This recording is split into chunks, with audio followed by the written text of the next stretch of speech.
Well, if you're trying to catch them all in St. Clair, Michigan, you may soon be out of luck. A couple has filed a class action lawsuit against the creators of Pokemon Go. They say the game has ruined their lives because there are several Pokemon gyms and Pokemon stops near their home. So this is causing gamers to actually trespass and show up on their property, trample their landscape, and even peer into their windows. So joining us now to talk about this case is CBS News Justice reporter Paula Reid. Okay, so fascinating on this one, Paula. But this isn't actually the first lawsuit that we've seen against Pokemon Go, right? But it's the first class action suit. What's the problem here? For a lot of people, there is no problem. Millions of people have enjoyed capturing and collecting these fantasy creatures called Pokemon using their smartphone. And the way it works is that your GPS on your phone determines where you are and allows you to catch Pokemon in and around your location. But it's the software developers also determine real life locations that are what are called Pokestops or Pokemon gyms.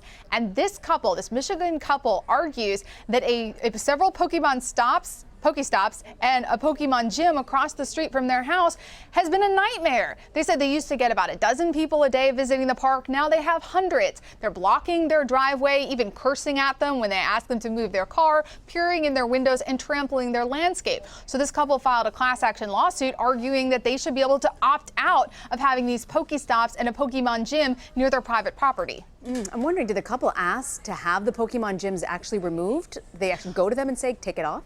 According to their lawsuit, they went on the website and they went through what they believe are the proper channels to request to review and hopefully remove the Pokemon gym and the Pokestops from this location. But they only received generic sort of auto responses. And they said they didn't actually get any real or valid response from the company, which is why they took this additional step and filed a lawsuit.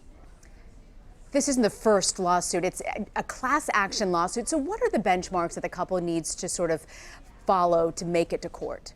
So they're not just saying, look, our lives have been disrupted. They're saying there are tons of people, a whole group, a whole class of people in the United States that have been impacted adversely by this game. And we've certainly seen anecdotal evidence of that. There have been complaints across the country by individual homeowners. We've also seen museums and cemeteries that have objected to being Pokestops or Pokemon gyms. But they're going to have to prove to the court that there is indeed a class of people who have been adversely impacted by the advent of Pokemon Go.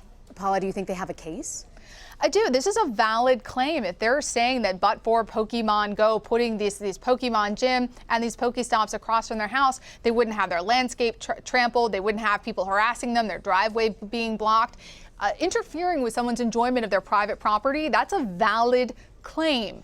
Whether or not they're going to be able to establish a class, whether or not the court will certify that there is a class here, that's a different question because they're going to have to find several people who are similarly situated. Ultimately, Rena, it seems that Pokemon Go, they need to use all that money that they're making to maybe improve the process for removing Pokemon gyms and Pokestops in and around private property. And Paul, I'm happy to report that producer Alex, who worked on this segment with me, walked me from the CBSN newsroom over to the CTM newsroom and the makeup room, and there are no Pokemon gyms at CBS News that we can tell. So the bosses should be happy about that one.